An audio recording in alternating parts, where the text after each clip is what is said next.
ನಮಸ್ಕಾರ. ಆತ್ಮೀಯ ರಾಜ್ಯದ ವಿಜ್ಞಾನ ವಿಷಯದ ವೃತ್ತಿ ಬಾಂಧವರೇ, ನಾನು ಶ್ರೀ ಗಿರೀಶ್ ದೊಡ್ಮನಿ, ಸರ್ಕಾರಿ ಪ್ರೌಢಶಾಲೆ ಕಂಚಿನೆಗಳೂರು, ತಾಲೂಕು ಹಾನಗಲ್, ಜಿಲ್ಲಾ ಹಾವೇರಿ. ಆತ್ಮೀಯ ವೃತ್ತಿ ಬಾಂಧವರೇ, ನಾನು ಇಂದಿನಿಂದ 10ನೇ ತರಗತಿಯ ವಿಜ್ಞಾನ ವಿಷಯದ ಕೆಲವೊಂದಿಷ್ಟು ಅಧ್ಯಾಯಗಳನ್ನು ವಿಡಿಯೋಗಳ ಮೂಲಕ ಓದಿಸುವಂತಹ ಒಂದು ಚಿಕ್ಕ ಪ್ರಯತ್ನ. ಈ ಒಂದು ಚಿಕ್ಕ ಪ್ರಯತ್ನಕ್ಕೆ ನಿಮ್ಮೆಲ್ಲರ ಸಹಕಾರ ನಿರಂತರವಾಗಿರಲಿ. ಹಾಗೆಯೇ ವಿಡಿಯೋಗಳು ಇಷ್ಟವಾಗಿದ್ದಲ್ಲಿ ತಪ್ಪದೆ ಲೈಕ್ ಮಾಡಿ, ಶೇರ್ ಮಾಡಿ. ಹಾಗೆ ನನ್ನ ಸೈನ್ಸ್ ಎಕ್ಸ್ಪೆರಿಮೆಂಟ್ ಬೈ ಗಿರೀಶ್ ಅನ್ನುವಂತಹ ಚಾನಲ್ಗೆ ತಾವೆಲ್ಲರೂ ಸಬ್ಸ್ಕ್ರೈಬರ್ ಆಗಿ. ಹಾಗಾದರೆ ಇವತ್ತು ನಾವು ನಮ್ಮ 10ನೇ ತರಗತಿಯ ಮೊದಲನೆಯ ಒಂದು ಅಧ್ಯಾಯ ರಾಸಾಯನಿಕ ಕ್ರಿಯೆಗಳು ಮತ್ತು ಸಮೀಕರಣ ಎನ್ನುವಂತಹ ಒಂದು ಅಧ್ಯಾಯವಿದೆ. ಸಾಮಾನ್ಯವಾಗಿ ಇದು ನಮ್ಮ ರಾಸಾಯನಶಾಸ್ತ್ರದ ಮೊದಲನೆಯ ಒಂದು ಅಧ್ಯಾಯ ಹಾಗೂ ವಿಜ್ಞಾನ ವಿಷಯದ ಮೊದಲನೆಯ ಅಧ್ಯಾಯವಾಗಿದೆ. ಹಾಗಾದರೆ ಇವತ್ತಿನ ಈ ಒಂದು ವಿಡಿಯೋದಲ್ಲಿ ನಾವು ಕಲಿಯಬೇಕಾಗಿರುವಂತಹ ಪ್ರಮುಖ ಕಲಿಕಾ ಅಂಶಗಳು ಯಾವುವು, ಕಲಿಯಲೇಬೇಕಾದಂಥ ಪ್ರಮುಖ ಅಂಶಗಳು ಯಾವುವು ಅಂತ ನೋಡ್ತಾ ಹೋದರೆ, ಮೊದಲನೇದಾಗಿ ರಾಸಾಯನಿಕ ಕ್ರಿಯೆಯ ಅರ್ಥ, ಹಾಗೆಯೇ ಎರಡನೇದಾಗಿ ರಾಸಾಯನಿಕ ಕ್ರಿಯೆಗೆ ಸಾಮಾನ್ಯವಾಗಿ ನಮ್ಮ ನಿತ್ಯ ಜೀವನದಲ್ಲಿ ನಾವು ನೋಡುವಂತಹ ಉದಾಹರಣೆಗಳು, ಮೂರನೇದಾಗಿ ರಾಸಾಯನಿಕ ಸಮೀಕರಣದ ಅರ್ಥ ಮತ್ತು ಅದರ ವಿಧಗಳು, ನಾಲ್ಕನೇದಾಗಿ ರಾಸಾಯನಿಕ ಸಮೀಕರಣವನ್ನು ಬರೆಯುವಂತಹ ವಿಧಾನ ಯಾವ ರೀತಿಯಾಗಿರ್ತದೆ, ಹಾಗೆಯೇ ರಾಶಿ ಸಂರಕ್ಷಣಾ ನಿಯಮ ಎಂದರೇನು, ಹಾಗೆಯೇ ಚಟುವಟಿಕೆ 1.1, 1.2 ಹಾಗೂ 1.3 ನಮ್ಮ ಶಾಲೆಯಲ್ಲಿ ನಾವು ನೈಜವಾಗಿ ಮಕ್ಕಳ ಮುಂದೆ ಮಾಡುವುದು ಹೇಗೆ ಅದನ್ನು ಕೂಡ ನಾನು ತೋರಿಸ್ತಾ ಹೋಗ್ತೇನೆ. ಹಾಗೆಯೇ ರಾಸಾಯನಿಕ ಸಮೀಕರಣವನ್ನು ಸರಿದೂಗಿಸಿ ಬರೆಯುವಂತಹ ಒಂದು ವಿಧಾನ, how to write the balance chemical equation, ಅತ್ಯಂತ ನಮ್ಮ ಪರೀಕ್ಷೆಗೆ ಪ್ರಮುಖವಾಗಿರುವಂತಹ ಅಂಶ ಇದು ಕೂಡ ಒಂದಾಗಿದೆ. ಹಾಗೆಯೇ ರಾಸಾಯನಿಕ ಕ್ರಿಯೆಯ ವಿಧಗಳು, ಸಂಯೋಗ ಕ್ರಿಯೆಯ ಅರ್ಥ ಮತ್ತು ಅದಕ್ಕೆ ಕೆಲವೊಂದಿಷ್ಟು ಉದಾಹರಣೆಗಳು, ವಿಭಜನೆ ಕ್ರಿಯೆಯ ಅರ್ಥ, ಅದರ ವಿಧಗಳು ಮತ್ತು ಅವುಗಳಿಗೆ ಉದಾಹರಣೆ, ಚಟುವಟಿಕೆ 1.5 ಹಾಗೂ 1.6ಗಳನ್ನು ಯಾವ ರೀತಿಯಾಗಿ ನಾವು ಮಾಡಬೇಕು ಅನ್ನುವುದನ್ನು ಇವತ್ತಿನ ಈ ಒಂದು ವಿಡಿಯೋ ಪಡೆದು ತಿಳ್ಕೊಳ್ಳೋಣ. ಹಾಗಾದರೆ ಮೊದಲನೇದಾಗಿ ರಾಸಾಯನಿಕ ಕ್ರಿಯೆಯ ಅರ್ಥ ನೋಡ್ತಾ ಹೋದರೆ, ರಾಸಾಯನಿಕ ಕ್ರಿಯೆಯ ಅರ್ಥ ಹೊಸ ಉತ್ಪನ್ನಗಳು ರೂಪುಗೊಳ್ಳುವಂತಹ ಒಂದು ಕ್ರಿಯೆ. ನಮಗೆಲ್ಲ ಗೊತ್ತಿದೆ, ಒಂದು ಭೌತ ಕ್ರಿಯೆ ಅಂತದೆ, ಇನ್ನೊಂದು ರಾಸಾಯನಿಕ ಕ್ರಿಯೆ ಅಂತದೆ. ಯಾವ ಕ್ರಿಯೆಯಲ್ಲಿ ಹೊಸ ವಸ್ತು ಉತ್ಪನ್ನ ಆಗದಿದ್ರೆ ಅದನ್ನು ಭೌತ ಬದಲಾವಣೆ ಕರಿತೀವಿ. ಹಾಗೆಯೇ ಯಾವುದೇ ಒಂದು ಕ್ರಿಯೆಯಲ್ಲಿ ಹೊಸದಾದಂತಹ ಒಂದು ವಸ್ತು ಉಂಟಾದರೆ ಅದನ್ನು ರಾಸಾಯನಿಕ ಬದಲಾವಣೆ ಎಂದು ಕರೆಯುತ್ತೇವೆ. ನಮ್ಮ ನಿತ್ಯದಿಂದ ಸಾಕಷ್ಟು ರಾಸಾಯನಿಕ ಬದಲಾವಣೆ ನೋಡ್ತಾ ಹೋಗ್ತೀವಿ. ಹಾಗಾದರೆ ನಮ್ಮ ನಿತ್ಯದಿಂದ ನಾವು ಕಾಣುವಂಥ ಕೆಲವೊಂದಿಷ್ಟು ರಾಸಾಯನಿಕ ಬದಲಾವಣೆ ಯಾವ ನೋಡ್ತಾ ಹೋದರೆ, ಒಂದು ಕಬ್ಬಿಣ ತುಕ್ಕು ಹಿಡಿಯುವುದು. ಸಾಮಾನ್ಯವಾಗಿ ನಾವು ಯಾವುದೇ ಒಂದು ಕಬ್ಬಿಣದ ಒಂದು ಸಲಾಕೆಯನ್ನು ನಮ್ಮ ಮನೆಯಲ್ಲಿಟ್ಟಾಗ ಕೆಲವು ದಿನಗಳ ನಂತರ ಆ ಕಬ್ಬಿಣದ ಬಣ್ಣ ಮಾಯವಾಗಿಬಿಟ್ಟು ಕಂದು ಬಣ್ಣಕ್ಕೆ ಬದಲಾಗ್ತದೆ. ಈ ರೀತಿಯಾಗಿ ಕಬ್ಬಿಣ ತುಕ್ಕು ಹಿಡಿಯುವುದು ಅಥವಾ ಆಹಾರ ಕೆಡುವುದು, ಇದು ಕೂಡ ಒಂದು ರಾಸಾಯನಿಕ ಬದಲಾವಣೆ, ರಾಸಾಯನಿಕ ಉದಾಹರಣೆಯಾಗಿದೆ. ಹಾಗೆ ನಮ್ಮ ಮನೆಯಲ್ಲಿರುವಂತಹ ಹಾಲು ಮೊಸರು ಆಗ್ತದೆ. ರಾತ್ರಿ ಹಾಲನ್ನು ಕಾಯಿಸಿ ಆರಿಸಿ ಹೆಪ್ಪ ಹಾಕಿಟ್ಟಂಥ ಹಾಲು ಮರುದಿನ ಹುಳಿಯಾದ ಮೊಸರಾಗುತ್ತದೆ. ಇಲ್ಲಿ ಕೂಡ ಇದು ಕೂಡ ರಾಸಾಯನಿಕ ಬದಲಾವಣೆ ಕಾರಣವಾಗಿದೆ. ಹಾಗೆಯೇ ನಮಗೆಲ್ಲ ಗೊತ್ತಿರುವ ಹಾಗೆ ಸಸ್ಯಗಳು ಸೂರ್ಯ ಬೆಳಕನ್ನು, ಕಾರ್ಬನ್ ಡೈಆಕ್ಸೈಡನ್ನು, ನೀರನ್ನು ಹಾಗೂ ಪತ್ರ ಹರಿತಿನ ಸಹಾಯದಿಂದ ತಮ್ಮ ಆಹಾರವನ್ನು ತಯಾರಿಸಿಕೊಳ್ಳುವಂಥ ಒಂದು ಕ್ರಿಯೆಗೆ ದ್ಯುತಿ ಸಂಶ್ಲೇಷಣ ಕ್ರಿಯೆ ಅಂತ ಕರಿತೀವಿ. ಇದು ಕೂಡ ಒಂದು ರಾಸಾಯನಿಕ ಕ್ರಿಯೆಗಳಿಗೆ ಸಾಮಾನ್ಯ ಉದಾಹರಣೆಗಳಾಗಿವೆ. ಹಾಗಾದರೆ ಇವೆಲ್ಲ ರಾಸಾಯನಿಕ ಕ್ರಿಯೆಗಳಿಗೆ ನಮ್ಮ ನಿತ್ಯ ಜೀವನದಲ್ಲಿ ನಾವು ನೋಡುವಂತಹ ಕೆಲವೊಂದಿಷ್ಟು ಉದಾಹರಣೆಗಳಾದರೆ, ಹಾಗೆ ರಾಸಾಯನಿಕ ಸಮೀಕರಣ ಅಂದ್ರೇನು, what is a chemical equation? ಸಂಕೇತ ಮತ್ತು ಸೂತ್ರಗಳನ್ನು ಬಳಸಿ ಸರಳವಾಗಿ ಸಮೀಕರಣವನ್ನು ಬರೆಯುವ ವಿಧಾನವೇ ರಾಸಾಯನಿಕ ಸಮೀಕರಣ. ಸಾಮಾನ್ಯವಾಗಿ ಧಾತುಗಳಾಗಿದ್ದರೆ ಅವುಗಳ ಸಂಕೇತವನ್ನು, ಸಮಿತಿಗಳಾಗಿದ್ದರೆ ಅವುಗಳ ಸೂತ್ರವನ್ನು ಹಾಕಿ ಸಮೀಕರಣವನ್ನು ಸರಳವಾಗಿ ಸಂಕ್ಷಿಪ್ತವಾಗಿ ಬರೆಯುವಂತಹ ಒಂದು ವಿಧಾನವೇ ರಾಸಾಯನಿಕ ಸಮೀಕರಣ ಎಂದು ಕರೆಯುತ್ತೇವೆ. ಹಾಗಾದರೆ ಈ ರಾಸಾಯನಿಕ ಸಮೀಕರಣದ ಬರಿಬೇಕಾದ್ರೆ ಏನು ವಿಧಾನ ಐತಿ, ಯಾವ ರೀತಿ ನಾವು ರಾಸಾಯನಿಕ ಸಮೀಕರಣವನ್ನು ಬರಿಬೇಕು? ಹಾಗಾದರೆ ಯಾವ ವಸ್ತುಗಳು ರಾಸಾಯನಿಕ ಕ್ರಿಯೆಯಲ್ಲಿ ಪಾಲ್ಗೊಳ್ತಾವ ಅವುಗಳು ನಾವು ಪ್ರತಿವರ್ತಕಗಳು ಅಂತ ಕರಿತೀವಿ. ಇಂಗ್ಲಿಷ್ನಲ್ಲಿ ರಿಯಾಕ್ಟೆಂಟ್ಸ್ ಅಂತ ಕರಿತೀವಿ. The substance which are involved in a chemical reaction, those are called reactants. ಹಾಗೆಯೇ ಸಾಮಾನ್ಯವಾಗಿ ಇವುಗಳನ್ನು ರಾಸಾಯನಿಕ ಸಮೀಕರಣದ ಎಡಭಾಗದಲ್ಲಿ ಬರೆಯುತ್ತಾರೆ. ಹಾಗೆಯೇ ಈ ಕ್ರಿಯೆ ನಂತರ ಬರುವಂತಹ ವಸ್ತುಗಳಿಗೆ ಉತ್ಪನ್ನಗಳು, whatever the products are form after the reaction, those are called product ಇದ್ದೀವಿ. ಸಾಮಾನ್ಯವಾಗಿ ಇವುಗಳನ್ನು ಸಮೀಕರಣದ ಬಲಭಾಗದಲ್ಲಿ ಅಂದರೆ ರೈಟ್ ಹ್ಯಾಂಡ್ ಸೈಡ್ ಈ ರೀತಿ ಬಂದಿರುವಂತಹ ಹೊಸ ಉತ್ಪನ್ನಗಳನ್ನು ಸಮೀಕರಣದ ಬಲಭಾಗದಲ್ಲಿ ಬರೆಯುತ್ತಾರೆ. ಹಾಗೆಯೇ ಈ ಪ್ರತಿವರ್ತಕಗಳನ್ನು ಮತ್ತು ಉತ್ಪನ್ನಗಳನ್ನು ಬೇರ್ಪಡಿಸಲಿಕ್ಕೆ ಒಂದು ಆರೋ ಮಾರ್ಕ್ ಅಥವಾ ಬಾಣದ ಗುರುತನ್ನು ಹಾಕ್ತಾರೆ. ಹಾಕಿಬಿಟ್ಟು ಇವೆರಡನ್ನ ಬೇರ್ಪಡಿಸ್ತಾರೆ. ಇಲ್ಲೊಂದು ಉದಾಹರಣೆ ಇದೆ. ಮ್ಯಾಗ್ನೇಸಿಯಂ ಮತ್ತು ಆಕ್ಸಿಜನ್ ಅನ್ನು, ಮ್ಯಾಗ್ನೇಸಿಯಂ ಪ್ಲಸ್ ಆಕ್ಸಿಜನ್ ರಾಸಾಯನಿಕವಾಗಿ ವರ್ತಿಸಿದ್ದಾರೆ. ಇವುಗಳನ್ನು ಪ್ರತಿವರ್ತಕಗಳು ಅಂತಿದ್ದೀವಿ. ಇದನ್ನು ಮ್ಯಾಗ್ನೇಸಿಯಂ ಆಕ್ಸೈಡನ್ನು ಉತ್ಪನ್ನಗಳಾಗಿದ್ದೀವಿ.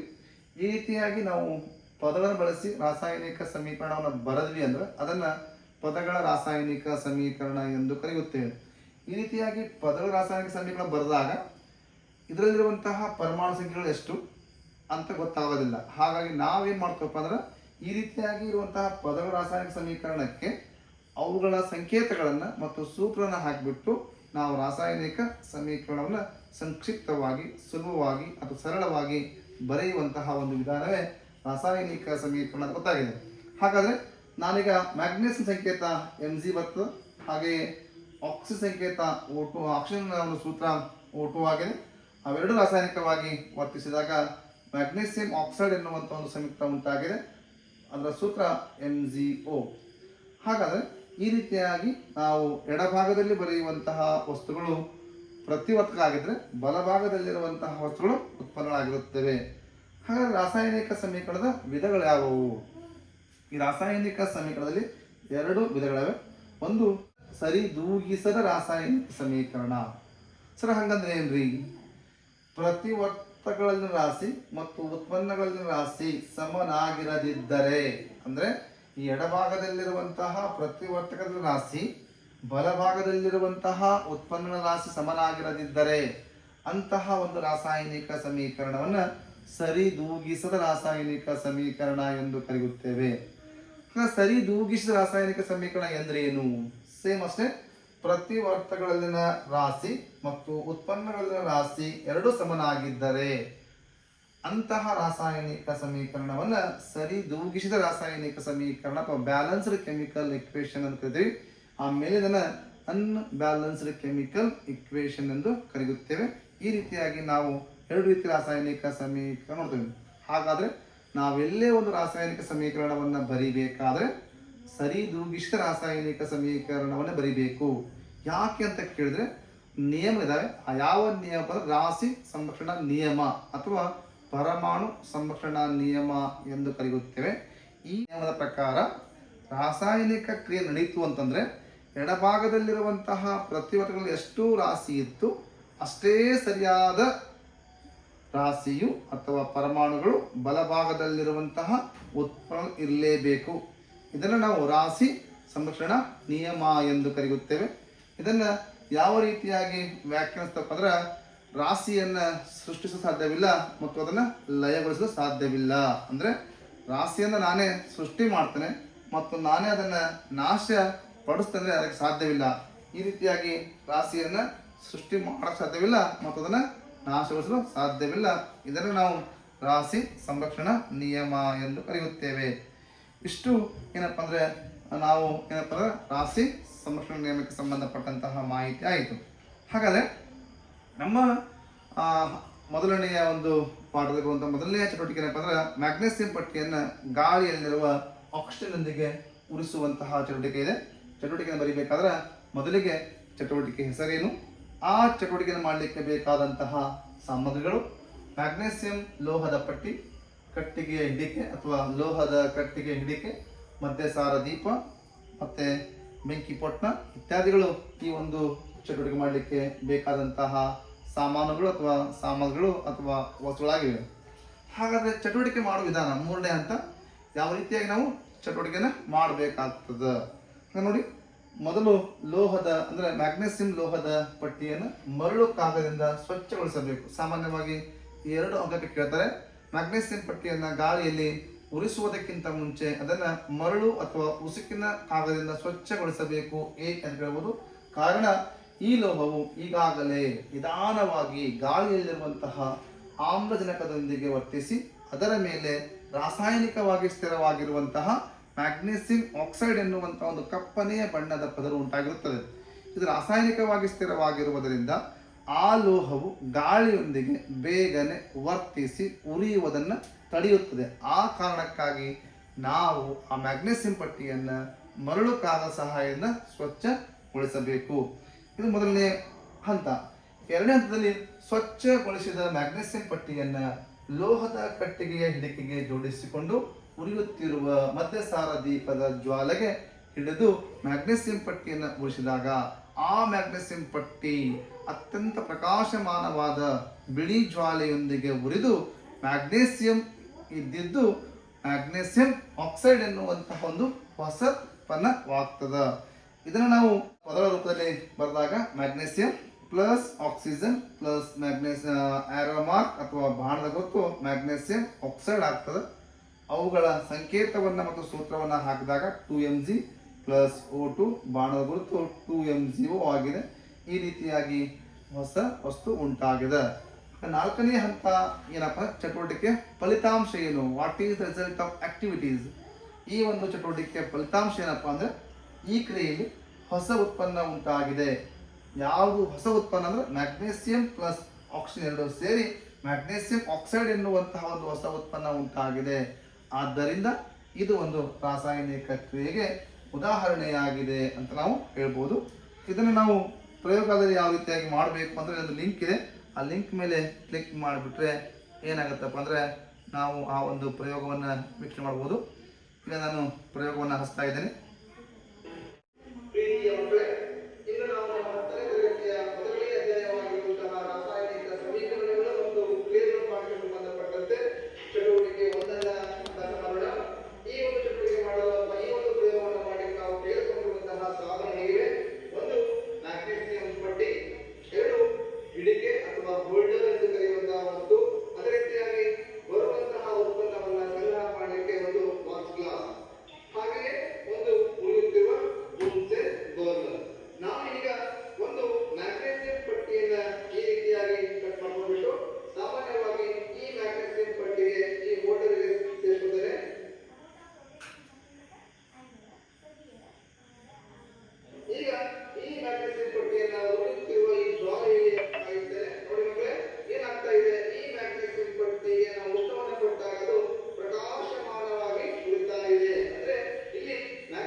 ಈಗ ಚಟುವಟಿಕೆ 2.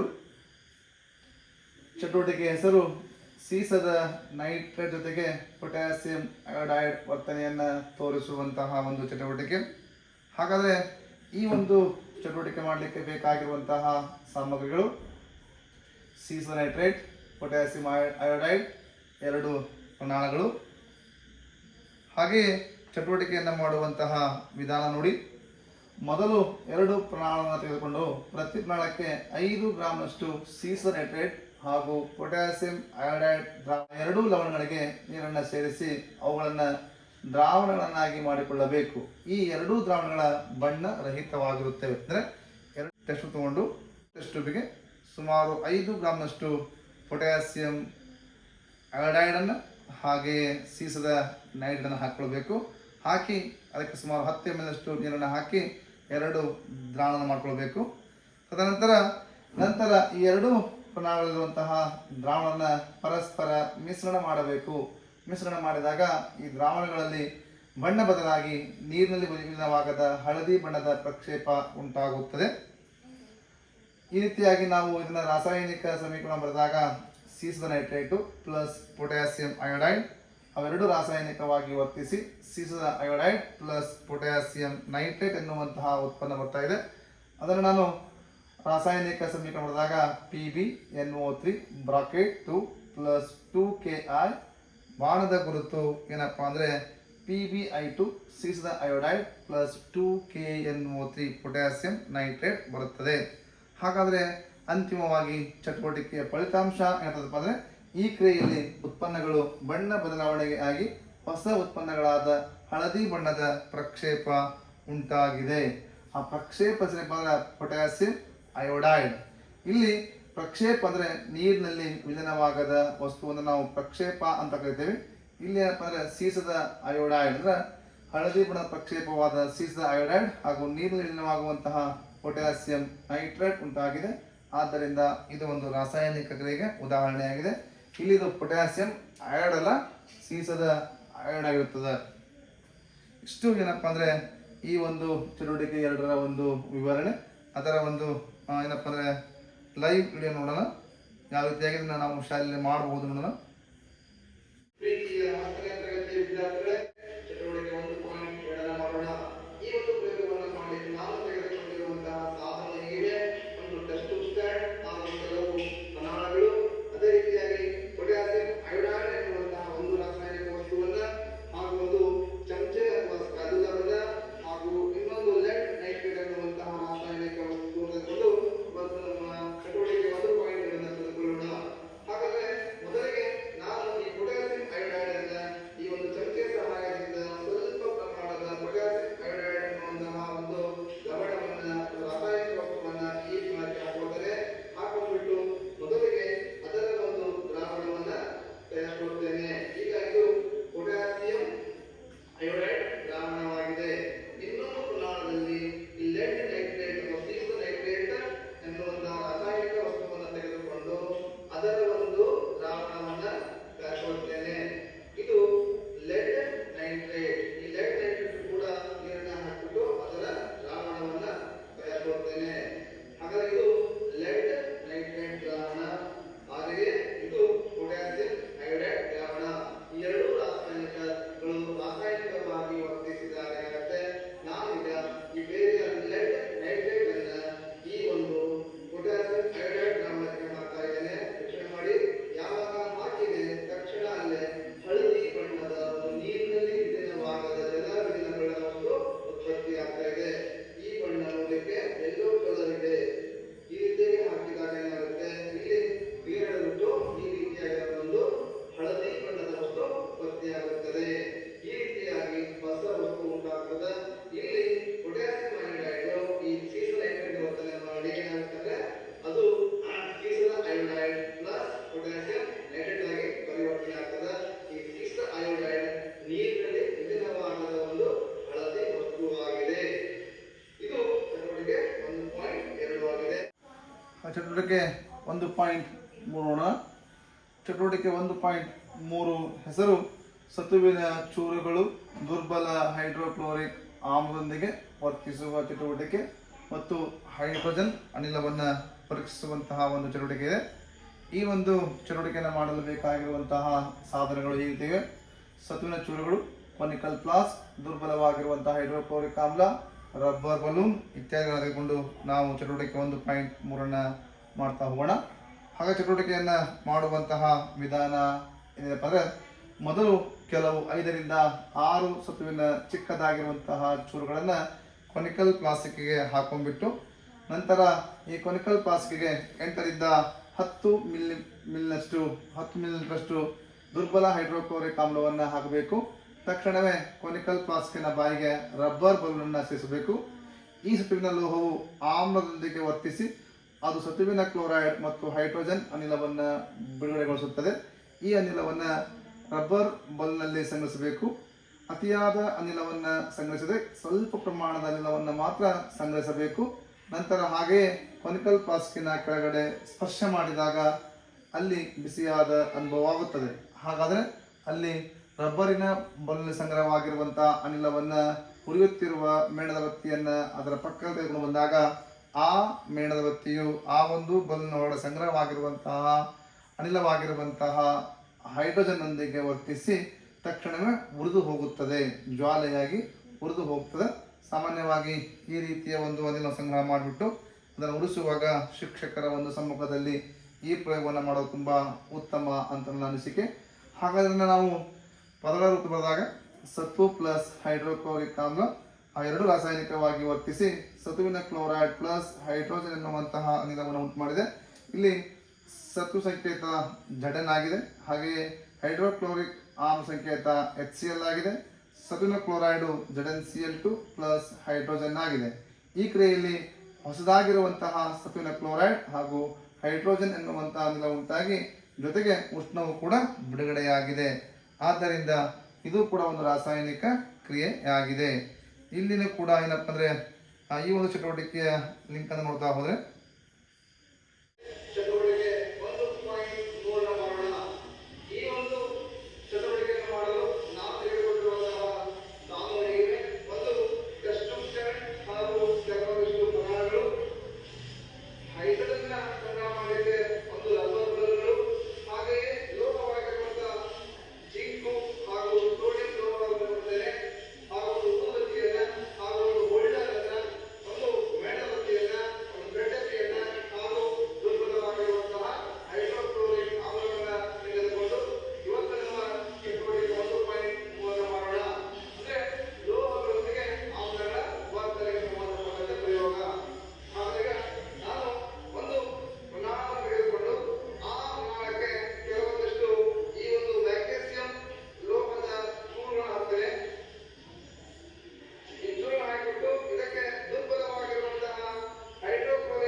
ನಾವು ಇಲ್ಲಿಯವರೆಗೂ ಚಟುವಟಿಕೆ 1.1, 1.2 ಹಾಗೂ 1.3 ಪ್ರಯೋಗದ ಮೂಲಕ ತಿಳಿದುಕೊಂಡೆವು.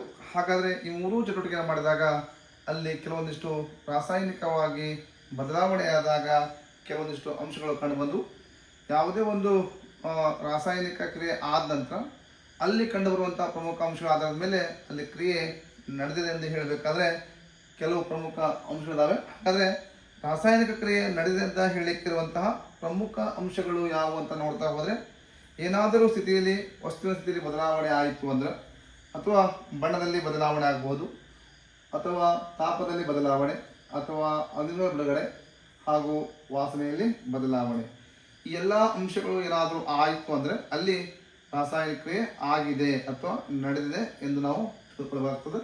ಎಲ್ಲವೂ ಆಗ್ಬೋದು, ಇಲ್ಲ ಯಾವುದಾದ್ರೂ ಒಂದು ಅಂಶ ಆಯಿತು ಅಂದ್ರೆ ಅಲ್ಲಿ ರಾಸಾಯನಿಕವಾಗಿ ಬದಲಾವಣೆಯಾಗಿ ರಾಸಾಯನಿಕ ಕ್ರಿಯೆ ನಡೆದಿದೆ ಎಂದು ಹೇಳುತ್ತೇವೆ. ಹಾಗಾದರೆ ಈಗ ನಮ್ಮ ಪರೀಕ್ಷೆಗೆ ಅತ್ಯಂತ ಪ್ರಮುಖವಾಗಿರುವಂತಹ ಒಂದು ಕಲಿಕಾಂಶ ಯಾವುದಪ್ಪ ಅಂದರೆ ರಾಸಾಯನಿಕ ಕ್ರಿಯೆಗಳನ್ನು ಸರಿದೂಗಿಸಿ ಬರೆಯುವಂತಹ ಕ್ರಮಗಳು. ಸಾಮಾನ್ಯವಾಗಿ ಈ ಒಂದು ಪರಿಕಲ್ಪನೆ ಅಥವಾ ಕಲಿಕಾಂಶದ ಮೇಲೆ 3 ಅಂಕಗಳನ್ನು ಕೇಳುವಂತಹ ಸಂಭವ ಇದೆ. ಹಾಗಾಗಿ ನಾನು ಇಲ್ಲಿ ಮೊದಲಿಗೆ ಒಂದು ರಾಸಾಯನಿಕ ಸಮೀಕರಣವನ್ನು ತಗೊಂಡಿದ್ದೇನೆ. ಮ್ಯಾಗ್ನೆಸಿಯಂ ಎನ್ನುವಂತಹ ಲೋಹವು ಆಮ್ಲಜನಕದೊಂದಿಗೆ ವರ್ತಿಸಿ ಮ್ಯಾಗ್ನೆಸಿಯಂ ಆಕ್ಸೈಡ್ ಎನ್ನುವಂತಹ ಒಂದು ಉತ್ಪನ್ನವನ್ನು ಮಾಡಿದೆ. ನಾನು ಆವಾಗಲೇ ಹೇಳಿದೆ, ಯಾವುದೇ ಒಂದು ರಾಸಾಯನಿಕ ಸಮೀಕರಣವನ್ನು ಬರೆದಾಗ ಎಡಭಾಗದಲ್ಲಿ ಎಷ್ಟು ರಾಶಿ ಇರ್ತದೆ ಅಥವಾ ಎಡಭಾಗದಲ್ಲಿ ಎಷ್ಟು ಪರಮಾಣು ಇರ್ತವೆ, ಬಲಭಾಗದಲ್ಲಿ ಕೂಡ ಅಷ್ಟೇ ಪರಮಾಣು ಇರಬೇಕು. ಒಂದು ವೇಳೆ ಇಲ್ಲದೆ ಹೋದರೆ ಅದನ್ನು ನಾವು ಸರಿದೂಗಿಸದ ಅಥವಾ ಕಚ್ಚಾ ರಾಸಾಯನಿಕ ಸಮೀಕರಣ ಎಂದು ಕರೆಯುತ್ತೇವೆ. ಈ ರೀತಿ ಕೊಟ್ಟಿರುವಂತಹ ಕಚ್ಚಾ ರಾಸಾಯನಿಕ ಸಮೀಕರಣ, ಮೊದಲಿಗೆ ಕೊಟ್ಟಂತಹ ರಾಸಾಯನಿಕ ಸಮೀಕರಣ ಸರಿದೂಗಿಸಿದ್ದು ಅಥವಾ ಸರಿದೂಗಿಸಲಾರದ್ದು ಅಂತ ಮೊದಲು ಕಂಡು ಬರ್ತದೆ. ಹಾಗೆ ಇಲ್ಲಿ ಮ್ಯಾಗ್ನೆಸಿಯಂ ಒಂದಿದೆ, ಇಲ್ಲಿ ಕೂಡ ಮ್ಯಾಗ್ನೆಸಿಯಂ ಒಂದೇ ಇದೆ, ಸಮಸ್ಯೆ ಇಲ್ಲ. ಬಟ್ ಇಲ್ಲೇ ಆಕ್ಸಿಜನ್ ಅಣು 2 ಆಮ್ಲಜನಕದ ಪರಮಾಣು ಹೊಂದಿದೆ, ಬಟ್ ಇಲ್ಲೇ ಒಂದೇ ಆಮ್ಲಜನಕವನ್ನು ಹೊಂದಿದೆ. ಹಾಗಾಗಿ ಇದು ಒಂದು ಸರಿದೂಗಿಸಿದ ರಾಸಾಯನಿಕ ಸಮೀಕರಣವಾಗಿದೆ. ನಾವು ಯಾವುದೇ ಒಂದು ರಾಸಾಯನಿಕ ಸಮೀಕರಣ ಸರಿದೂಗಿಸಬೇಕಾದ್ರೆ ಮೊದಲಿಗೆ ಕೊಟ್ಟಂತಹ ಪ್ರತಿವರ್ತಕಗಳಿಗೆ ಮತ್ತು ಉತ್ಪನ್ನಗಳಿಗೆ ಈ ರೀತಿಯ ಚಿಕ್ಕದಾಗಿರುವಂತಹ ಒಂದು ಬಾಕ್ಸನ್ನು ಹಾಕಿಕೊಳ್ಳಬೇಕು. ಕಡ್ಡಾಯವಾಗಿ ಹಾಕಲೇಬೇಕಂತ ಏನು ನಿಯಮ ಇಲ್ಲ. ಉದ್ದೇಶ ಏನಪ್ಪ ಅಂದ್ರೆ ಈ ಬಾಕ್ಸಿನ ಒಳಗಡೆ ಯಾವುದೇ ಅಂಕಿಗಳನ್ನು ಬರೆಯೋ ಹಾಗಿಲ್ಲ. ಕೆಳಗಡೆ ಆಗಲಿ, ಮುಂದ್ಗಡೆ ಆಗಲಿ, ಮೇಲ್ಗಡೆ ಆಗಲಿ ಬರೆಯೋದಿಲ್ಲ. ಏನೇ ಬರೆಯೋದು ಕೂಡ ಈ ಬಾಕ್ಸಿನ ಎಡಭಾಗದಲ್ಲಿ ಮಾತ್ರ ನಾವು ಅಂಕಗಳನ್ನ ಅಥವಾ ಸಂಖ್ಯೆಗಳನ್ನ ಬರೆಯಬೇಕಾಗ್ತದೆ. ಹಾಗಾಗಿ ಈಗ ಇಲ್ಲಿ ಮ್ಯಾಗ್ನೆಸಿಯಂ ಒಂದೇ ಇದೆ, ಇಲ್ಲಿ Mg ಒಂದೇ, ಸಮಸ್ಯೆ ಇಲ್ಲ. ಹಾಗಾಗಿ ಆಕ್ಸಿಜನ್ ಹಿಡಿದವೆ, ಆಕ್ಸಿಜನ್ ಒಂದೇ ಇದೆ. ಹಾಗಾಗಿ ಇದನ್ನು ಸರಿ ಮಾಡಬೇಕಾದ್ರೆ ನಾನು ಏನು ಮಾಡಬೇಕು, ಮೊದಲಿಗೆ ಆಕ್ಸಿಜನ್ ಏನು ಮಾಡ್ತೀನಿ, ಯಾವಾಗ ಇನ್ನೆರಡು ಹಾಕಿದೆ, ಈ ಎರಡು ಮ್ಯಾಗ್ನೆಸಿಯಮ್ಗೂ ಸಂಬಂಧಪಡ್ತದೆ, ಹಾಗೆಯೇ ಆಮ್ಲಜನಕಕ್ಕೂ ಸಂಬಂಧ ಪಡ್ತದೆ. ಈಗ ಆಯಿತು 2Mg ಅದು, ಇಲ್ಲಿ Mg ಒಂದೇ ಇದೆ, ಬಟ್ ಆಕ್ಸಿಜನ್ ಇಲ್ಲಿ ಹಿಡ್ದವೆ, ಇಲ್ಲಿ ಹಿಡ್ದವ. ಈಗ ಎಡಭಾಗದಲ್ಲಿರುವಂತಹ ಆಮ್ಲಜನಕದ ಪರಮಾಣು ಬಲಭಾಗದಲ್ಲಿರುವಂತಹ ಆಮ್ಲಜನಕ ಪರಮಾಣು ಸರಿ ಆಗ್ತವೆ. ಬಟ್ ಎಡಭಾಗದಲ್ಲಿರುವ ಮ್ಯಾಗ್ನೆಸಿಯಂ ಒಂದೇ ಇದೆ, ಬಲಭಾಗದಲ್ಲಿರುವ ಮ್ಯಾಗ್ನೆಸಿಯಮ್ 2 ಆಗಿದ್ದಾವೆ. ಹಾಗೆ ಇಲ್ಲಿ ಕೂಡ 2 ಆಗಬೇಕಂದ್ರೆ ನಾನು ಅಲ್ಲಿ ನಾವು 2 ಹಾಕಬೇಕು. ಈಗ ಆಯಿತು 2Mg + O2 ಅಂದರೆ ಇಲ್ಲಿ 2 Mg ಇದಾವೆ, ಇಲ್ಲಿ ಕೂಡ 2 Mg ಇದಾವೆ, ಇಲ್ಲಿ O 2 ಇದಾವೆ, ಇಲ್ಲಿ ಕೂಡ O 2 ಇದಾವೆ. ಈ 2 ಇದಕ್ಕೂ ಸಂಬಂಧ, ಇದಕ್ಕೂ ಸಂಬಂಧ. ಈ ರೀತಿ ಬಾಕ್ಸ್ ಹಾಕುವ ಉದ್ದೇಶ ಏನಪ್ಪ ಅಂದ್ರೆ ಯಾವುದೇ ಕಾರಣಕ್ಕೂ ಈ ಕೆಳಗಡೆ ಆಗಲಿ, ಮಧ್ಯಭಾಗದಾಗಲಿ, ಮೇಲ್ಭಾಗದಾಗಲಿ ಅಥವಾ ಬಲಭಾಗದಲ್ಲಿ ಯಾವುದೇ ಸಂಖ್ಯೆಯನ್ನು ಬರೀಬಾರ್ದು. ನಾವು ಸಮೀಕರಣವನ್ನು ಸರಿದೂಗಿಸಬೇಕಾದ್ರೆ ಈ ಬಾಕ್ಸಿನ ಎಡಭಾಗದಲ್ಲಿ ಮಾತ್ರ ಅಂಕಿಗಳನ್ನು ಅಥವಾ ಸಂಖ್ಯೆಗಳನ್ನು ಹಾಕಿ ಸರಿ ಮಾಡಬೇಕಾಗ್ತದೆ. ಈ ರೀತಿಯಾಗಿ ನಾವು ಸಮೀಕರಣವನ್ನು ಸರಿದೂಗಿಸಿ ಬರೀಬೇಕಾಗ್ತದೆ. ಕಾರಣ ರಾಶಿ ಸಂರಕ್ಷಣಾ ನಿಯಮ ಹೇಳ್ತದೆ, ಎಡಭಾಗದಲ್ಲಿ ಎಷ್ಟು ರಾಶಿ ಇರ್ತದೆ ಅಥವಾ ಎಡಭಾಗದಲ್ಲಿ ಎಷ್ಟು ಪರಮಾಣು ಇರ್ತವೆ ಅಷ್ಟೇ ಪರಮಾಣುಗಳು ಬಲಭಾಗದಲ್ಲಿ ಇರಲೇಬೇಕು. ಈ ರೀತಿಯಾಗಿ ನಾವು ಪ್ರಮಾದ ಮತ್ತು ಪ್ರಯತ್ನ ಎಂಬುವಂತಹ ವಿಧಾನದ ಮೂಲಕ ಈ ರೀತಿಯ ಕಚ್ಚಾ ಅಥವಾ ಸರಿದೂಗಿಸಿದ ರಾಸಾಯನಿಕ ಸಮೀಕರಣವನ್ನು ಸರಿದೂಗಿಸಿ ಬರೆಯುತ್ತೇವೆ. ಹಾಗೆ ಇನ್ನೊಂದು ಉದಾಹರಣೆ ನೋಡ್ತಾ ಹೋದರೆ, ಕಬ್ಬಿಣವು ನೀರಿನೊಂದಿಗೆ ವರ್ತಿಸಿ ಕಬ್ಬಿಣದ ಆಕ್ಸೈಡ್ ಅಥವಾ ಫೆರಿಕ್ ಆಕ್ಸೈಡ್ ಪ್ಲಸ್ ಹೈಡ್ರೋಜನ್ ಎನ್ನುವಂತಹ ಅನಿಲವನ್ನು ಉತ್ಪತ್ತಿ ಮಾಡಿದೆ. ಮೊದಲಿಗೆ ಕೊಟ್ಟಂತಹ ರಾಸಾಯನಿಕ ಸಮೀಕರಣ ಸರಿದೂಗಿಸಿದ್ದು ಅಲ್ವೋ ಅಂತೇಳಿ ನಾವು ಪರೀಕ್ಷೆ ಮಾಡಬೇಕು. ಇಲ್ಲಿ ಕಬ್ಬಿಣದ ಪರಮಾಣು ಒಂದೇ ಐತಿ, ಬಟ್ ಬಲಭಾಗದಲ್ಲಿ ಕಬ್ಬಿಣದ ಪರಮಾಣು 3 ಇದ್ದಾವೆ. ಇನ್ನು ಎಡಭಾಗದಲ್ಲಿ ಹೈಡ್ರೋಜನ್ ಸಂಖ್ಯೆ 2 ಇದೆ, ಬಲಭಾಗದಲ್ಲಿ ಹೈಡ್ರೋಜನ್ ಸಂಖ್ಯೆ 2 ಸಮಸ್ಯೆ ಇಲ್ಲ. ಬಟ್ O ಸಂಖ್ಯೆ ಎಡಭಾಗದಾಗ 1 ಇದ್ರೆ ಬಲಭಾಗದಲ್ಲಿ 4 ಇದ್ದಾವೆ. ಹಾಗಾಗಿ ಮೊದಲಿಗೆ ಕೊಟ್ಟಂತಹ ಸಮೀಕರಣ ನೋಡಿಬಿಟ್ಟು ಅದರಲ್ಲಿ ಯಾವ ಪರಮಾಣುವಿನ ಸಂಖ್ಯೆ ಗರಿಷ್ಠವಾಗಿರ್ತದಲ್ಲ ಆ ಪರಮಾಣುವನ್ನು ಮೊದಲಿಗೆ ಸರಿಪಡಿಸ್ತಾ ಹೋಗಬೇಕು. ಕೊಟ್ಟಿರುವಂಥ ರಾಸಾಯನಿಕ ಸಮೀಕರಣಕ್ಕೆ ನಾವು ಮಾಡಬೇಕಾಗಿರುವಂಥ ಮೊದಲನೇ ಹಂತ ಹಾಕಬೇಕು, ಬಾಕ್ಸನ್ನು ಹಾಕಬೇಕು. ಹಾಕಿದ ನಂತರ ಯಾವ ಪರಮಾಣು ಸಂಖ್ಯೆ ದೊಡ್ಡದಿಲ್ಲ, ಉದಾಹರಣೆಗೆ ಕೊಟ್ಟಿರುವಂತಹ ಸಮೀಕರಣದಲ್ಲಿ ಆಮ್ಲಜನಕ ಅಥವಾ ಆಕ್ಸಿಜನ್ ಪರಮಾಣು ಸಂಖ್ಯೆ 4 ಇದೆ, ಮೊದಲಿಗೆ ಅದನ್ನು ಸರಿ ಮಾಡಬೇಕಾಗ್ತದೆ. ಇಲ್ಲ ಅಂದರೆ ನಾವು ನೇರವಾಗಿ ಇಲ್ಲೇ Fe3 ಇದಾವೆ, ಇಲ್ಲಿ Fe ಒಂದೇ ಇತ್ತು, ಹಾಗಾಗಿ 3 ಹಾಕಿ ಕಬ್ಬಿಣದ ಒಂದು ಪರಮಾಣು ಸಂಖ್ಯೆ ಸರಿ ಮಾಡಿದ್ವಿ. ಹಾಗೆಯೇ O4 ಇದು, ಇಲ್ಲಿ ಕೂಡ 4 ಹಾಕಿದ್ವಿ, ಆಗ O4 ಆದು, ಬಟ್ ಹೆಚ್ಚು 8 ಆಗ್ತವೆ, ಇಲ್ಲಿ ಹೆಚ್ಚು 2 ಇದ್ದಾವೆ. ಹಾಗಾಗಿ ಇಲ್ಲಿ ಕೂಡ 8 ಹೆಚ್ಚು ಹಾಕಬೇಕಾದ್ರೆ ಅಲ್ಲಿ ಕೂಡ 4 ಹಾಕಬೇಕಾಗ್ತದೆ. ಈಗ ನೋಡಿ 3Fe, Fe3, 4H2, 4H2, 4 O ಇದ್ದಾವೆ, O4 ಇದ್ದಾವೆ. ಈ ರೀತಿಯಾಗಿ ನಾವು ಒಂದು ರಾಸಾಯನಿಕ ಸಮೀಕರಣವನ್ನು ಸರಿದೂಗಿಸಿ ಬರೀಬೇಕಾಗ್ತದೆ. ಇನ್ನು ರಾಸಾಯನಿಕ ವಿಧಗಳು ಪ್ರಮುಖವಾಗಿ ಇಲ್ಲಿ 4 ವಿಧದ ರಾಸಾಯನಿಕ ಕ್ರಿಯೆಗಳಿದಾವೆ. ಒಂದು ಸಂಯೋಗ ಕ್ರಿಯೆ, 2 ವಿಭಜನೆ ಕ್ರಿಯೆ, 3 ಸ್ಥಾನಪಲ್ಲಟ ಕ್ರಿಯೆ, 4 ದ್ವಿಸ್ಥಾನಪಲ್ಲಟ ಕ್ರಿಯೆ. ಅದರಲ್ಲಿ ಮೊದಲನೆಯ ಒಂದು ಕ್ರಿಯೆ ಸಂಯೋಗ ಕ್ರಿಯೆ. ಇದನ್ನು ಕಾಂಬಿನೇಷನ್ ರಿಯಾಕ್ಷನ್ ಅಂತ ಕರಿತೀವಿ. ಇಲ್ಲಿ ಪ್ರತಿವರ್ತಕಗಳು ಎರಡಕ್ಕಿಂತ ಹೆಚ್ಚಾಗಿರ್ತವೆ, ಬಟ್ ಉತ್ಪನ್ನ ಮಾತ್ರ ಒಂದೇ ಆಗಿರುತ್ತದೆ. ಅಂತಹ ಕ್ರಿಯೆಗಳನ್ನು ನಾವು ರಾಸಾಯನಿಕ ಸಂಯೋಗ ಕ್ರಿಯೆಗಳು ಎಂದು ಕರೆಯುತ್ತೇವೆ. ಉದಾಹರಣೆಗೆ ಸುಟ್ಟ ಸುಣ್ಣವನ್ನು ಅದನ್ನು ನಾವು ಕ್ಯಾಲ್ಸಿಯಂ ಆಕ್ಸೈಡ್ ಎಂದು ಕರೆಯುತ್ತೇವೆ. ಆ ಕ್ಯಾಲ್ಸಿಯಂ ಆಕ್ಸೈಡು ನೀರಿನೊಂದಿಗೆ ವರ್ತಿಸಿದಾಗ ಕ್ಯಾಲ್ಸಿಯಂ ಹೈಡ್ರಾಕ್ಸೈಡ್ ಸುಣ್ಣದ ತಿಳಿನೀರಾಗಿ ಬದಲಾಗ್ತದೆ. ಈ ರೀತಿಯಾಗಿ ಕ್ಯಾಲ್ಸಿಯಂ ಆಕ್ಸೈಡ್ ಪ್ಲಸ್ ನೀರು ವರ್ತಿಸಿದಾಗ ಕ್ಯಾಲ್ಸಿಯಂ ಹೈಡ್ರಾಕ್ಸೈಡ್ ಎನ್ನುವಂತಹ ಒಂದು ಉತ್ಪನ್ನ ಪ್ಲಸ್ ಉಷ್ಣವು ಕೂಡ ಉತ್ಪತ್ತಿ ಆಗ್ತಾ ಇದೆ. ಹಾಗಾದ್ರೆ ಸರ್ ಇದೊಂದು ಕೊಟ್ಟಿರುವಂತಹ ಸಮೀಕರಣ ಸರಿದೂಗಿಸಿದ್ದು ಸರಿದೂಗಿಸಲಾರದ್ದು ಅಂತ ನೋಡ್ತಾ ಹೋದ್ರೆ, ಎಡಭಾಗದಲ್ಲಿ CA ಒಂದಿದೆ, ಬಲಭಾಗದ CA ಒಂದಿದೆ. ಎಡಭಾಗದಲ್ಲಿ O ಇಲ್ಲೊಂದಿದೆ, ಒಟ್ಟು 2 O ಇದಾವೆ. ಹಾಗಾಗಿ ಬಲಭಾಗದಲ್ಲಿ ಕೂಡ 2 ಇದಾವೆ. ಈ ತರ ಬ್ರಾಕೆಟ್ ಹಾಕಿದ್ರಿ ಅಂದ್ರೆ ಈ 2 O ಕ್ಕೂ ಸಂಬಂಧ, H ಕ್ಕೂ ಸಂಬಂಧ. ಹಾಗಾಗಿ ಇಲ್ಲಿ O ಕೂಡ 2 ಇದಾವೆ. ಹಾಗೆ H 2 ಇದಾವೆ, ಇಲ್ಲಿ ಕೂಡ H 2 ಇದಾವೆ. ಹಾಗಾಗಿ ಕೊಟ್ಟಿರುವಂತಹ ರಾಸಾಯನಿಕ ಸಮೀಕರಣ ಈಗಾಗಲೇ ಸರಿದೂಗಿಸಿ ಕೊಡಲಾಗಿದೆ. ಆದ್ದರಿಂದ ಈ ಸಮೀಕರಣವನ್ನ ಸರಿದೂಗಿಸಿ ಬರೆಯುವ ಅಗತ್ಯವಿಲ್ಲ. ಹಾಗೆ ಪ್ಲಸ್ ಉಷ್ಣವನ್ನು ಕೂಡ ಬರೆದರೆ, ಕಾರಣ ಕೆಲವೊಂದಿಷ್ಟು ಸಂಯೋಗ ಕ್ರಿಯೆಗಳು ನಡೆಯುವಾಗ ಉಷ್ಣವು ಉತ್ಪತ್ತಿಯಾಗುತ್ತದೆ. ಅಂತಹ ಕ್ರಿಯೆಗಳನ್ನು ನಾವು ಏನಪ್ಪ ಅಂದ್ರೆ ಬಹಿರುಷ್ಣಕ ಕ್ರಿಯೆಗಳು ಎಂದು ಕರೆಯುತ್ತೇವೆ. ಈ ಕ್ಯಾಲ್ಸಿಯಂ ಹೈಡ್ರಾಕ್ಸೈಡ್ ಅನ್ನು ನಾವು ನಮ್ಮ ಗೋಡೆಗಳಿಗೆ ಸುಣ್ಣವನ್ನು ಹಚ್ಚಲಿಕ್ಕೆ ಬಳಸ್ತೇವೆ. ಆಗ ಈ ಕ್ಯಾಲ್ಸಿಯಂ ಹೈಡ್ರಾಕ್ಸೈಡು ಗಾಳಿಯಲ್ಲಿರುವಂತಹ ಕಾರ್ಬನ್ ಡೈಆಕ್ಸೈಡ್ನೊಂದಿಗೆ ವರ್ತಿಸಿ ಬಿಳಿ ಬಣ್ಣದ ಕ್ಯಾಲ್ಸಿಯಂ ಕಾರ್ಬೋನೇಟ್ ಆಗ್ತದೆ. ಯಾವಾಗ ನೀವು ಸುಣ್ಣವನ್ನು ಹಚ್ತಿರಲ್ಲ, ಆ ಗೋಡೆಗೆ ಸುಣ್ಣವನ್ನು ಹಚ್ಚಿದಾಗ ಆ ಕ್ಯಾಲ್ಸಿಯಂ ಹೈಡ್ರಾಕ್ಸೈಡು ಪುನಃ ಗಾಳಿಯಲ್ಲಿರುವಂತಹ ಕಾರ್ಬನ್ ಡೈಆಕ್ಸೈಡ್ನೊಂದಿಗೆ ರಿಯಾಕ್ಷನ್ ಆಗಿ ನೀರು ಆವಿಯಾಗಿ ಹೋಗ್ತದೆ. ಮತ್ತೆ CaCO3 ಬರ್ತದೆ. ನೋಡಿದೆ, CaOH2 ಪ್ಲಸ್ ಕಾರ್ಬನ್ ಡೈಆಕ್ಸೈಡ್ ಅದು ಗಾಳಿಯೊಂದಿಗೆ ವರ್ತಿಸಿ ಕ್ಯಾಲ್ಸಿಯಂ ಕಾರ್ಬೋನೇಟ್, ಬಿಳಿ ಬಣ್ಣದ ಕ್ಯಾಲ್ಸಿಯಂ ಕಾರ್ಬೋನೇಟ್ ಆಗ್ತದೆ, ಪ್ಲಸ್ ನೀರು ಆವಿಯಾಗಿ ಹೋಗ್ತದೆ. ಹಾಗೆ ಇನ್ನೊಂದು ಉದಾಹರಣೆ ನೋಡಿದ್ರೆ, ನೈಟ್ರೋಜನ್ ಎನ್ನುವಂತಹ ಒಂದು ಅನಿಲವು ಹೈಡ್ರೋಜನ್ನೊಂದಿಗೆ ವರ್ತಿಸಿದಾಗ ಅಮೋನಿಯಾ ಎನ್ನುವಂತಹ ಒಂದು ಉತ್ಪನ್ನವನ್ನು ಉಂಟು ಮಾಡ್ತದೆ. ನಾವು ಯಾವುದೇ ರೀತಿಯ ರಾಸಾಯನಿಕ ಗೊಬ್ಬರಗಳನ್ನ ತಯಾರು ಮಾಡಬೇಕಾದ್ರೆ ಆ ರಾಸಾಯನಿಕ ಗೊಬ್ಬರವನ್ನು ತಯಾರು ಮಾಡಲಿಕ್ಕೆ ಬೇಕಾಗಿರುವ ಪ್ರಮುಖ ಕಚ್ಚಾ ವಸ್ತು ಯಾಕಂದ್ರೆ ಅಮೋನಿಯಾ.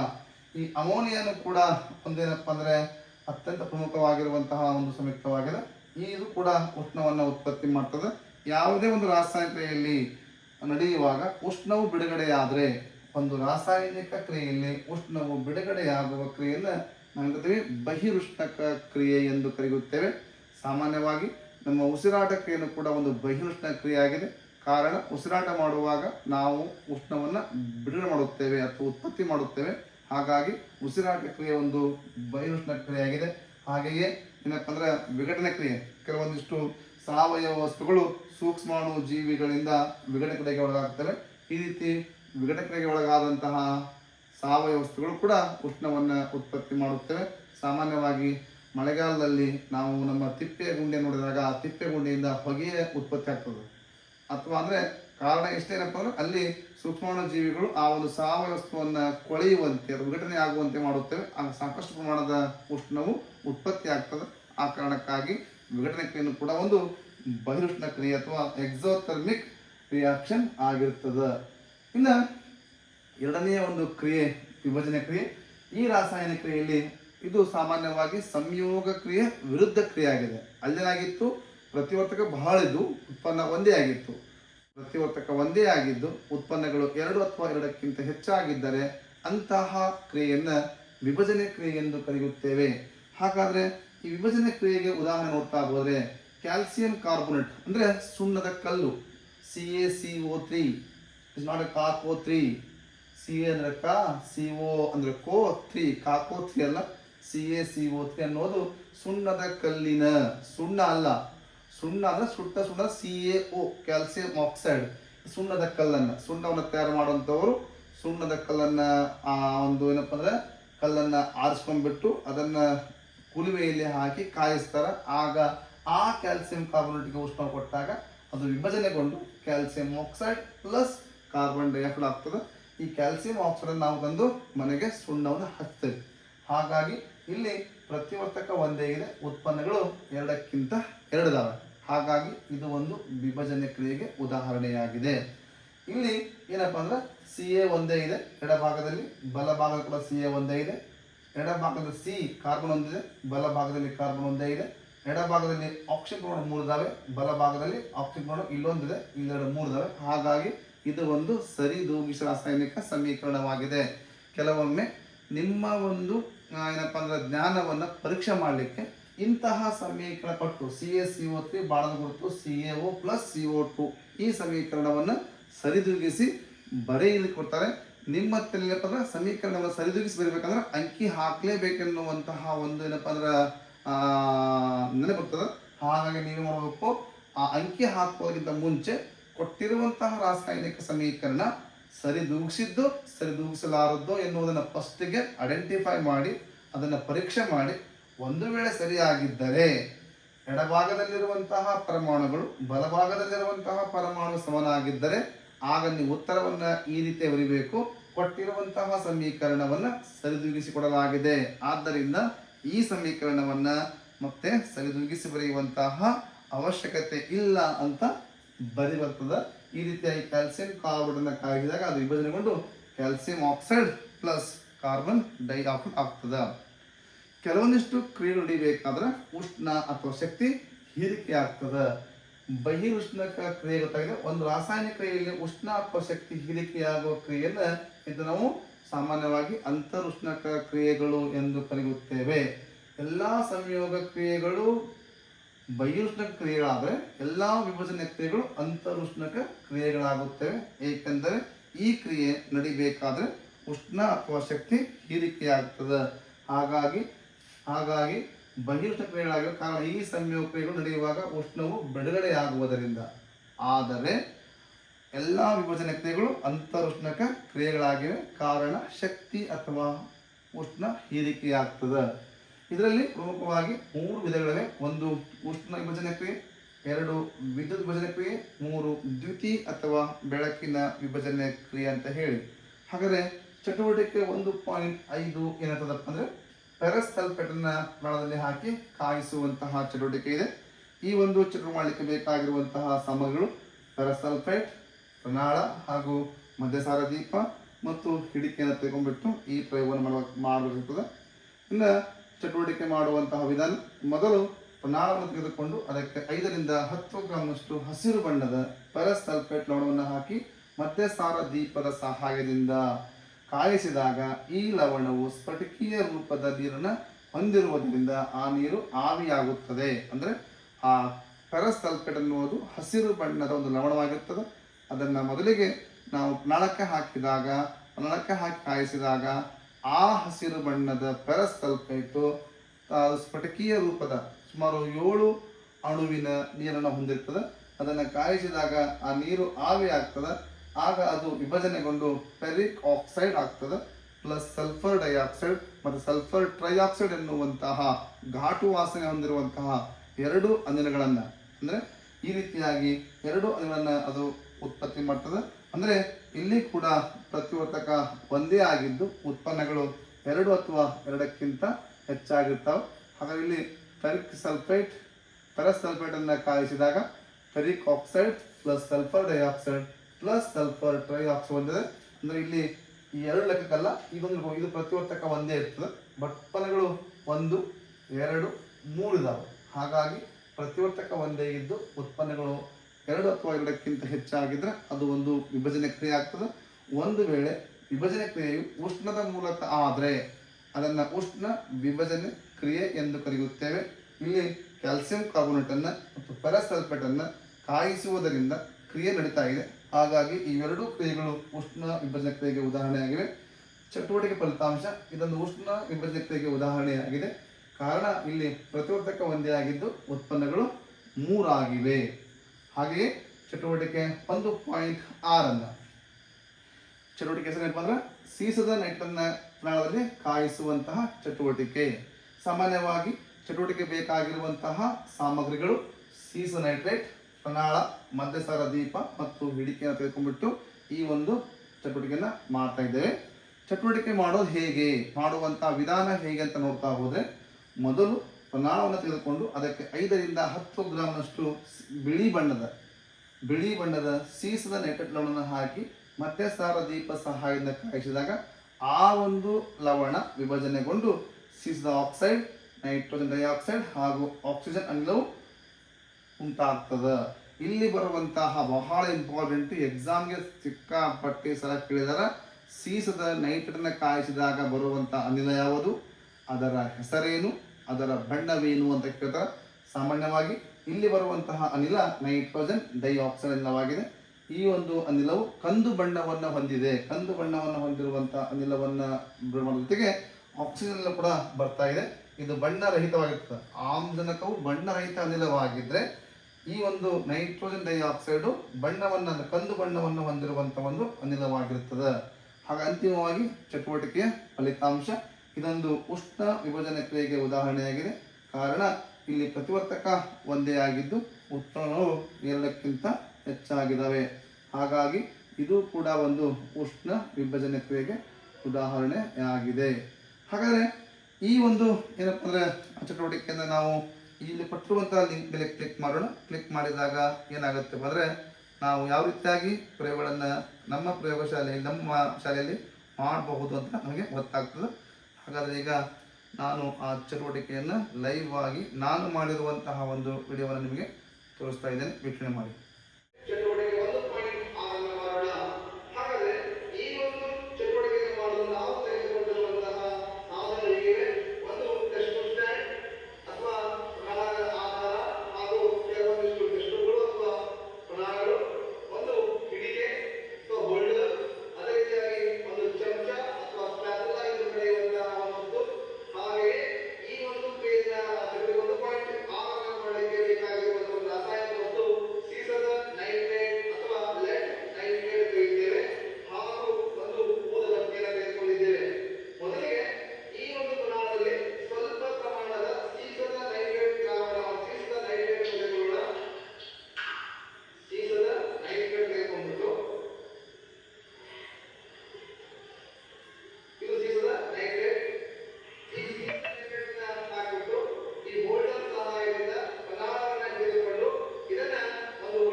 ಹಾಗಾದರೆ ನಾವು ಇಲ್ಲಿಯವರೆಗೂ ಚಟುವಟಿಕೆ 1.6 ವೀಕ್ಷಣೆ ಮಾಡಿದ್ವಿ.